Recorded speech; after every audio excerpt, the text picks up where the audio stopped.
Ulang tahun Jakarta tinggal menunggu hari. Sebentar lagi kota megapolitan ini genap memasuki usia yang ke-497 tahun. Bisa jadi perayaan tahun ini sedikit berbeda. Pasalnya setelah sekian lama menyandang status ibu kota negara, Jakarta kini resmi berubah menjadi daerah khusus Jakarta. Namun ulang tahun Jakarta selalu menjadi sesuatu yang spesial karena seluruh kearifan budaya lokalnya seolah hidup kembali saat perayaan ini. Yap, serba-serbi identik Betawi menjadi kunci dari perayaan ini. Termasuk pula pastinya sajian kuliner khas Betawi. Salah satunya tentu si pindang bandeng. Hidangan yang legend ini memang selalu ada saat perayaan ulang tahun Jakarta. Di masyarakat Betawi sendiri, kuliner berbahan dasar ikan bandeng ini begitu populer, bahkan termasuk dalam menu sehari-hari. Tapi benarkah pindang bandeng asli dari Betawi? Dan mengapa menjadi sajian khas di wilayah ini? Selengkapnya tentu di Secret Story mengungkap rahasia di balik cerita. Di Jakarta tuh udah susah banget ditemui ya. Kebetulan ada di sini dan rasanya tuh enak banget. Ya kebetulan pindang bandeng ini kan makanan kesukaan saya. Rasanya sih enak ya, seger gitu, manis, lengkap gitu rasanya kan. Menurut Kamus Besar Bahasa Indonesia, pindang memiliki pengertian ikan yang digarami dan dibumbui kemudian diasapi. Atau bisa pula direbus sampai kering agar dapat tahan lama. Dengan kata lain, pindang adalah cara mengolah atau memasak agar makanan tetap awet. Namun bagi masyarakat Betawi, masak pindang ya harus dengan ikan bandeng.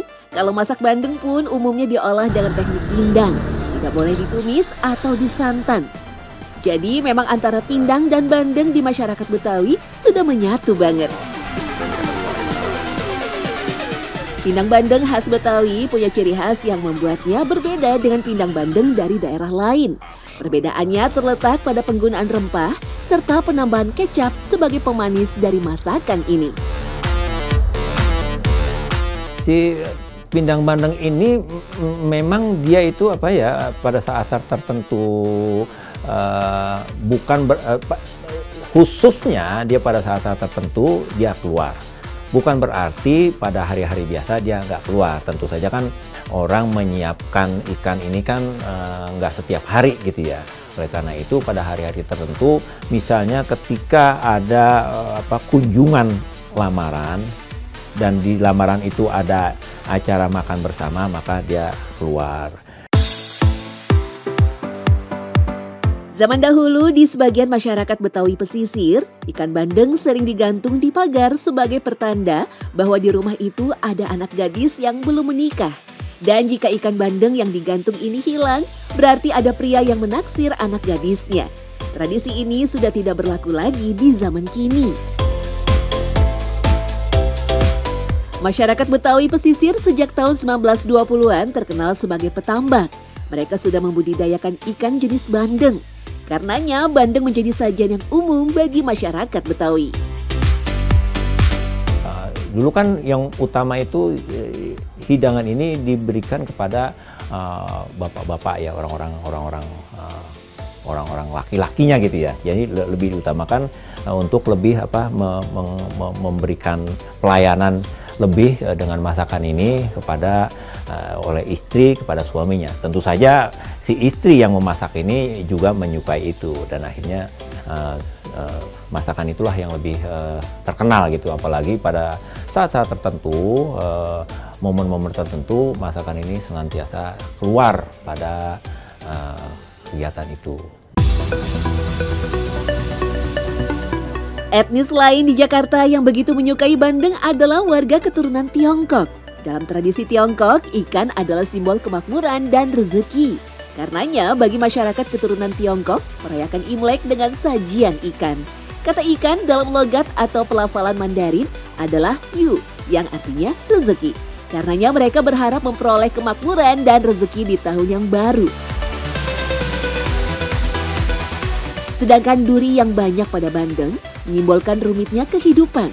Jadi kehati-hatian dalam menyantap ikan bandeng sama seperti saat manusia melewati kehidupan. Harus selalu berhati-hati supaya selamat. Ikan bandeng sebagai sajian Imlek ternyata hanya tradisi warga keturunan Tiongkok yang ada di Indonesia. Di negara asalnya sendiri, tradisi bandeng saat perayaan Imlek tidak ada.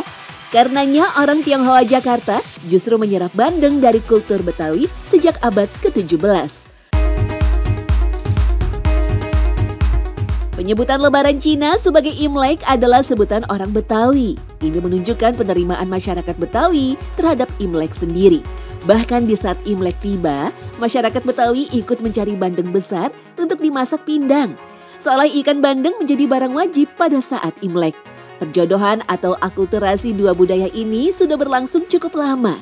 Konon malah jauh sebelum kedatangan Belanda yang akhirnya menguasai Indonesia selama ratusan tahun.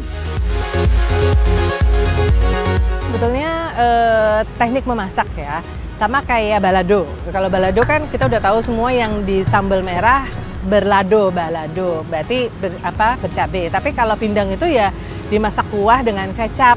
Lalu ada bumbu-bumbu tertentu yang memang wajib, gitu kayak daun salam, kayak gitu-gitu ya. Jadi ada beberapa daerah pakai tomat ini juga ya, tomat muda kayak gitu-gitu. Jadi memang dia rasanya gurih tapi ada asam-asam segernya. Yang saya tahu ya pasti ada daun salam, kemudian ada cengkeh.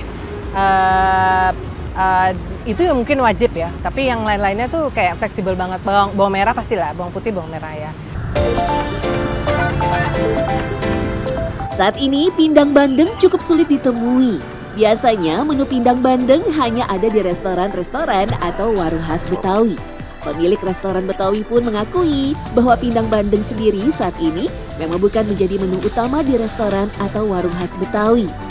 Namun bukan berarti pindang bandeng tak diminati. Penyuka pindang bandeng tak lain hanya golongan orang-orang dewasa. Di warung Betawi ini, satu porsi pindang bandeng berupa satu potong bagian ekor atau kepalanya dijual seharga Rp20.000. Namun jika ingin satu ekor ikan lengkap, pindang bandeng dibanderol seharga Rp40.000. Alasan mengapa pindang bandeng lebih banyak dinikmati orang dewasa, tak lain lantaran duri bandeng yang halus dan banyak, menyulitkan dan membahayakan anak kecil. Proses memasak pindang bandeng pun cukup menyita waktu, dimulai dari sore hari untuk disajikan pagi keesokan harinya.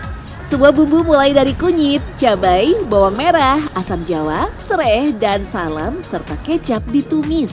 Selanjutnya semua bumbu ini digunakan untuk merebus ikan bandeng hingga matang. Saat hendak disajikan keesokan harinya, pindang bandeng pun tinggal dipanaskan kembali. Selalu diminati, selalu habis tiap hari. 10 ekor.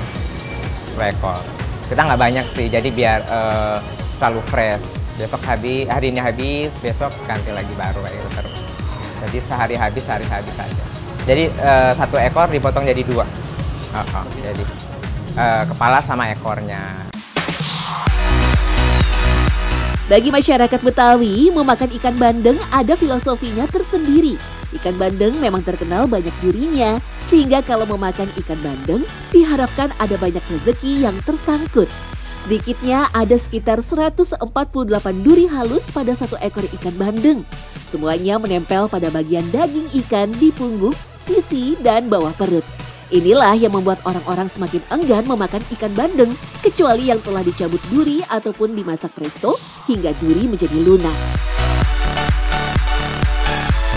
Sebenarnya ikan bandeng adalah ikan yang punya banyak lemak, terutama ikan yang ukurannya besar.